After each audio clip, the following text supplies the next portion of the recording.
رات کے گھٹاٹوب اندھیرے نے ہر طرف اپنے سائے پھیلائے ہوئے تھے۔ ایسے میں ایک شخص قلعے کی دیوار سے رسہ لٹکائے نیچے اتر رہا تھا۔ وہ جس قدر اپنی منزل کے قریب آ رہا تھا، اسی قدر طرح طرح کے اندیشے اس کے دل کی دھڑکنوں کو تیز کر رہے تھے۔ کہیں ایسا نہ ہو کہ قلعے والے مجھے دیکھ لیں اور تیر مار کر راستے ہی میں میرا قصہ تمام کر دیں۔ کہیں نیچے اترتے ہی مسلمانوں کی تلواریں میرے خون سے رنگین نہ ہو جائیں۔ یہ تھے وہ خدشات جو اس کے دل و دماغ میں شدت سے گونج رہے تھے۔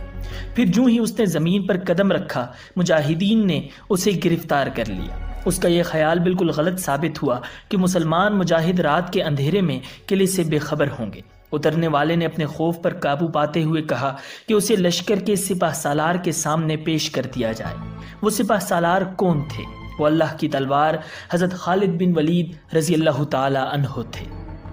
خالد بن ولید رضی اللہ تعالی عنہ مجاہدین کی مٹھی بھر فوج کے ساتھ ملک شام کے دارالسلطنت دمشق کا محاصرہ کیے ہوئے تھے۔ دن پر دن گزرتے جا رہے تھے، مگر قلعہ تھا کہ کسی طور فتح ہونے میں نہیں آ رہا تھا۔ خالد بن ولید رضی اللہ تعالی عنہ نے بھی فیصلہ کر لیا تھا کہ مجاہدین کو 1-2 دن کے آرام کا وقفہ دے کر وہ یا تو قلعے کے دروازے توڑنے کی کوشش کریں گے یا اس کی مضبوط دیواروں میں سرنگ لگانے کی ترکیب آزمائیں گے۔ انہیں یہ بھی یقین تھا کہ اللہ رب العزت کی غیبی مدد ضرور آئے گی۔ اب یہ غیبی مدد آ پہنچی تھی۔ دمشق کے قلعے سے نیچے اترنے والے نوجوان نے مسلمان ہونے کی خواہش ظاہر کی۔ اس کی یہ خواہش فوراً پوری کر دی گئی۔ اس نے دعویٰ کیا کہ وہ مجاہدین کو قلعے کے اندر پہنچا سکتا ہے۔ اس کے مطابق کل رات رومیوں پر حملے کا بہترین موقع ہے۔ ان کے مذہبی رہنما بطریق کے ہاں بیٹا پیدا ہوا ہے اور پورا دمشق جشن منا رہا ہے۔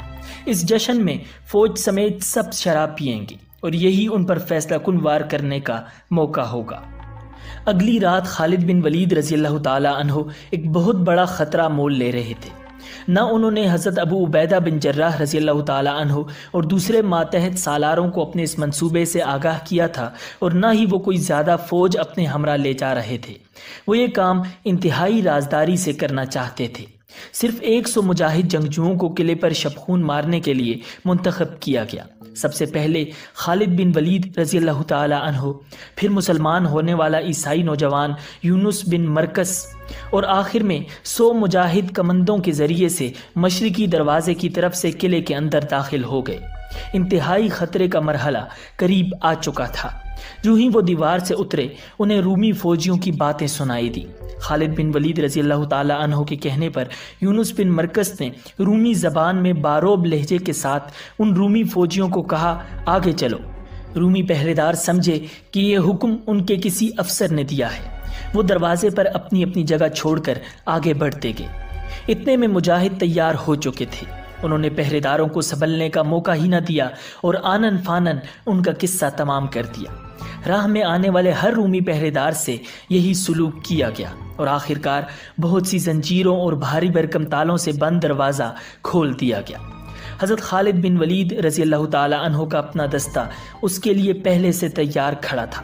وہ قلعے میں داخل ہو گیا اور رومی فوج کے دستوں کے ساتھ جنگ شروع ہو گئی۔ خالد بن ولید رضی اللہ تعالی عنہ بہادری کے بے مثال جوہر دکھاتے ہوئے آگے بڑھتے گئے۔ رومی دستے بھی اسلامی سپاہیوں کے آگے ڈٹ گئے، مگر خالد رضی اللہ تعالی عنہ کا دستہ ان پر آہستہ آہستہ غالب آتا جا رہا تھا۔ غروب آفتاب تک مسلمان اس جنگ کو تقریباً جیت چکے تھے۔ مسلمان سپاہی اب آگے بڑھے تو حیرت انگیز بات یہ ہوئی کہ اب ان کے سامنے کوئی رومی سپاہی نہیں آ رہا تھا۔ انہوں نے اسے دشمن کی چال سمجھا اور پھونک پھونک کر قدم بڑھانے لگے۔ جب وہ مرکزی گرجے کے پاس پہنچے تو وہاں سے اس کہانی کے ایک نئے موڑ کا آغاز ہوا۔ خالد رضی اللہ تعالی عنہ اپنے دستے کے ساتھ گرجے کی طرف آ نکلے تو سامنے ایک حیرت انگیز منظر تھا۔ حضرت ابو عبیدہ رضی اللہ تعالی عنہ نہایت پرامن انداز میں سامنے سے آ رہے تھے۔ ان سب کی تلواریں نیام میں تھیں اور رومی سپہ سالار توما اور اس کے خاص آدمی ان کے ساتھ تھے۔ اے پروردگار، یہ میں کیا دیکھ رہا ہوں؟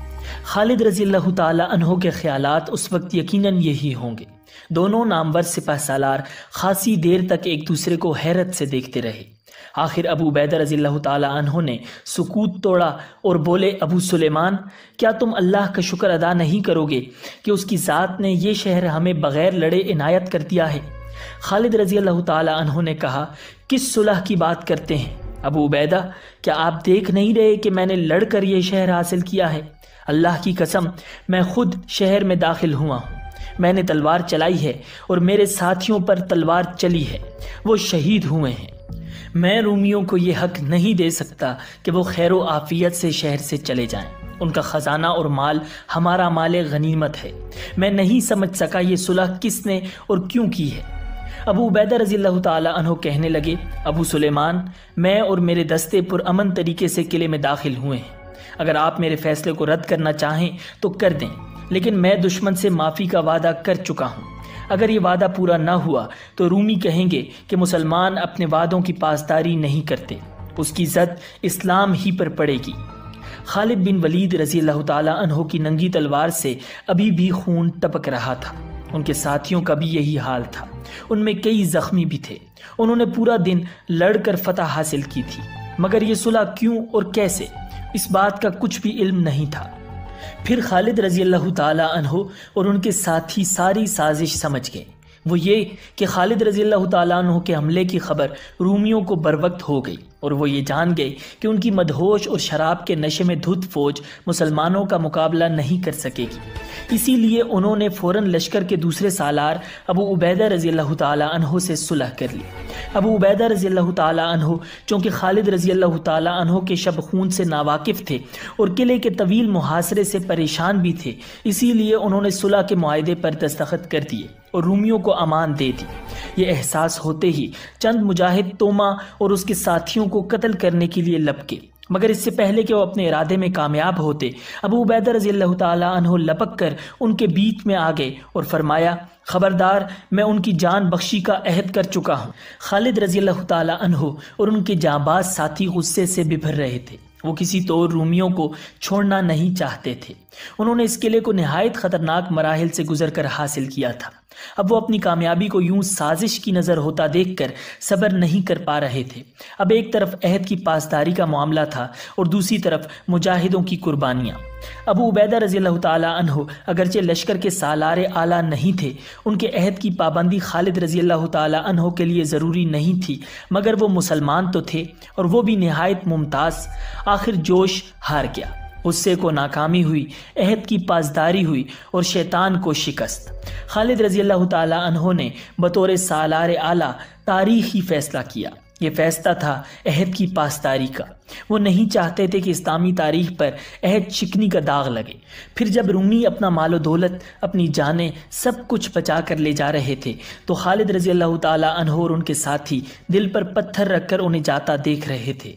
وہ جانتے تھے کہ یہی رومی اسی اسلحے اور اسی مال کے ساتھ کسی دوسری جگہ ان کے ساتھ جنگ لڑیں گے، لیکن وہ یہ بھی جانتے تھے کہ انہوں نے اسلام کے سچے اور بااصول مجاہدین ہونے کا انمٹ ثبوت دے دیا ہے، عہد کی پاسداری کی اسلامی روایت کو برقرار رکھا ہے، اور یہ ان کی نہایت عظیم کامیابی تھی، کبھی نہ بھولنے والی کامیابی۔